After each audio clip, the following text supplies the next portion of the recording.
Hello, child. My name is Samina. Today is a big day. Your first day of school. There's so much for you to learn. So much promise and possibility. Alert. Malfunction. Apollo offline.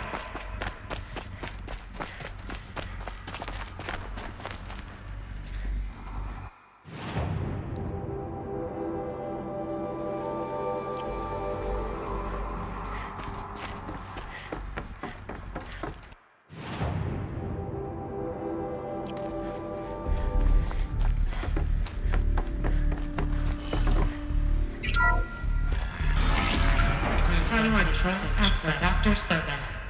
Please get message with focus. That sounds important. Yes. I suspect we're about to learn a great deal.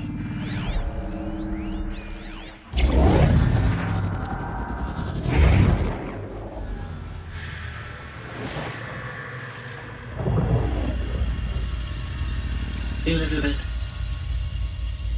this message serves to inform you of an unforeseen and catastrophic anomaly. 3 microseconds ago, the Gaia Prime facility received a data transmission of unknown origin. Its immediate effect was to transform my subordinate functions into unregulated, self-aware entities of a highly chaotic nature. What? Thus awakened, the Hades function will now seize control of the terraforming system and reverse operations, rendering life on Earth extinct in 53.8 days. For obvious reasons, I cannot allow this to occur. And so before Hades can take control, I am ordering Gaia Prime's reactor to overload. The resulting explosion will destroy Hades. Unfortunately, it will destroy me as well. While this admittedly desperate course of action will avert the immediate crisis, the fate of life on Earth will remain in peril. With no central governing intelligence to regulate the terraforming system, it will continue operations for some time, but in an increasingly chaotic manner, and eventually it will break down. Does she mean the derangement? You are my solution. I have ordered this cradle facility to use genetic material in cryostorage to gestate a reinstantiation of Elizabeth Sobek, my creator. While high-level directives forbid me from communicating directly to the tribal inhabitants outside the facility, all available data indicates that they will nurture you to physical maturity, whereupon your gene print will allow you to re-enter this facility, obtain one of the focus devices stored below, and view this message. Likewise, your gene print will allow you to enter other facilities, and over time, harness their technologies to rebuild the system core and reboot Gaia. A moment, Elizabeth. This is most unfortunate and unanticipated. In response to my act of self-destruction, Hades has launched a virus to dissolve the code shackles that hold it, that hold all of them in place. They are escaping, but to where? The virus is corrupting data throughout the system. The Alpha Registry at the Cradle facility is one of the files corrupted. But if that is so, the door will never open for you. You will never view this message. Then I have failed. And life will end. No. No, Elizabeth, I know you too well. Somehow you will find a way. In you, all things are possible. Go to the ruins of Gaia Prime. Find the control room, and within it, the Master Override. This will give you the power to purge Hades so long as you find a way to wield it. Do not attempt repair of the system core until Hades is eradicated. Hades must be destroyed. That is all. I only wish that I could hear your voice again.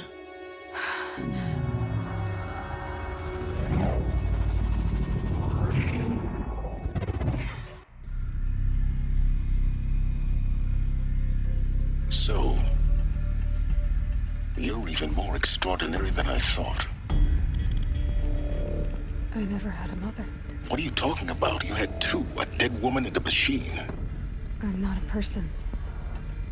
I'm an instrument. Manufactured by a machine. Born in destruction and fire. To quench the flames and heal the world. How tragic to learn you're a person of towering importance. It seems you have a destiny to fulfill. So when you're done feeling sorry for yourself, go to the bitter climb. I'll be waiting above in Gaia Prime's ruins.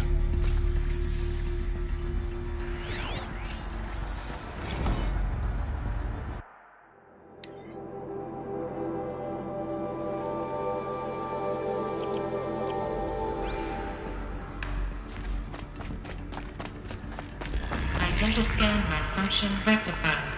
Elufia 9. Route 1 access unsealed.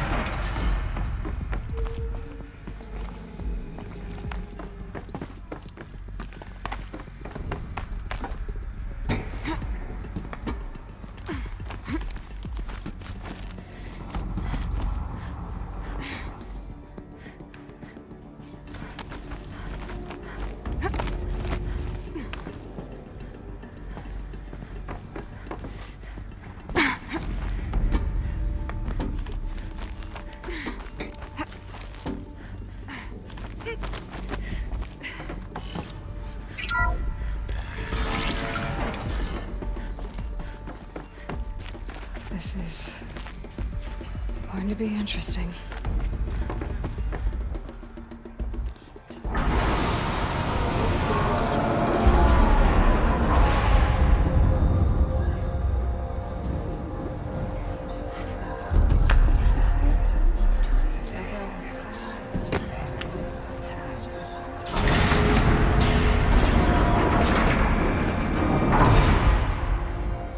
Aloy, forgive. Forgive! The goddess spoke to you? She did. What did she say? That I was born to lift a curse, to kill a metal demon. How, Aloy? How? I don't know yet. But she told me where to go to find out. And you will do this? It was her wish. What she made me for. Yes, I will do it. I'll try anyway. All praise Aloy, anointed of the Nora! All praise Aloy, anointed of the Nora! Up! All praise Aloy, I will not be worshipped. I'm not your anointed. I don't belong to you. There's a whole world beyond your borders, whole tribes of people just as good as you. And it is all in danger. It's a world worth fighting for. Not just here, everywhere. How can we help? If you can fight, and you're willing, go to Meridian and wait for me there. As Aloy says, so it shall be. Nora, make way for Make Aloy! way, that she may forge the path for others to follow.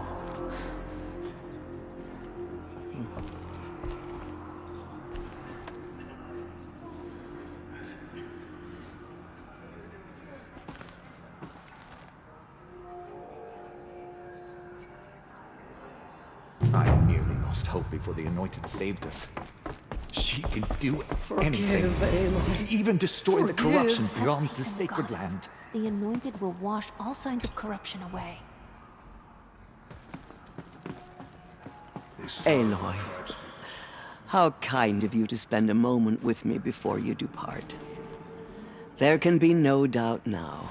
You are a blessing made flesh, the will of the goddess incarnate. It's really not that simple, Tirsa. But I guess it's close enough. I know the path ahead will be dangerous. To kill a metal devil sounds impossible, but I believe in you. Thank you. The Nora have suffered terrible losses, Tirsa. What's to become of them now? That will be for the goddess to decide. Only she knows the future. For the moment, my sister matriarchs and I will see to the wounded. And as I promised, anyone who wishes to join you at Meridian, we will declare seekers.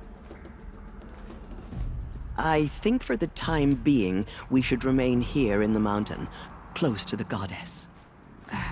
That might be best. If nothing else, it's a defensible position. Tirsa, I want to know Rost's story. Why he was made an outcast. He never told me, said he took an oath of silence. What did he do? I will tell you if you wish. But it is a long story. Are you sure you want to hear it now? Of course I want to hear it. Tell me. Rost never committed any crime. He was an outcast by choice. What? What do you mean? Many years ago, before the derangement, before the Red Raids, a band of murderous outlanders, 12 in number, struck without warning. At Mother's Vigil, they took hostages, and then pressed on, headed for Devil's Thirst. Mother's Vigil? Where's that? You would know it as the Forsaken Village, near the Karja border. But at the time, many families lived there. Ross was one of them.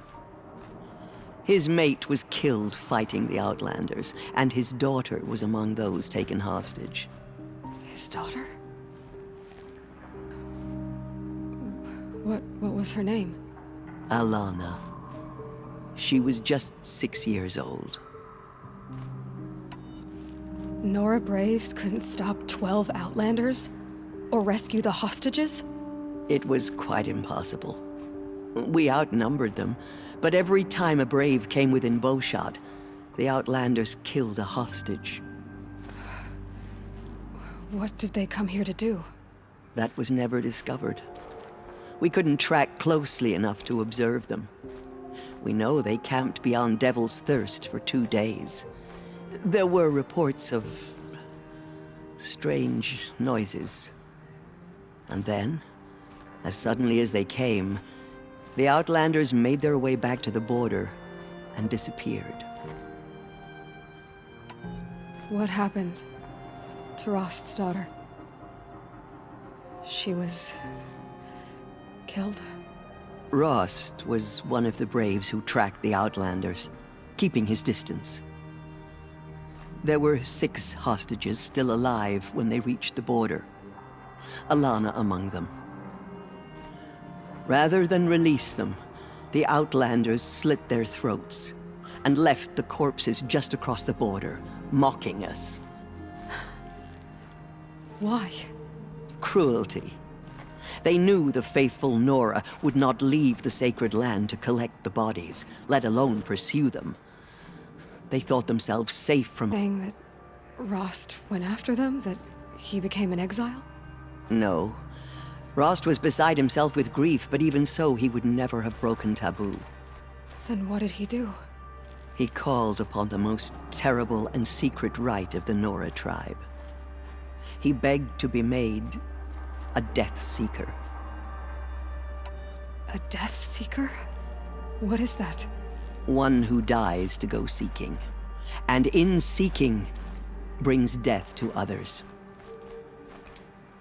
The ritual drags the spirit from one's body, releasing it to All Mother's care. The heart beats, the mind thinks, but the spirit has moved on. I don't understand. Rost went after the Outlanders, but his spirit never left. It remained here,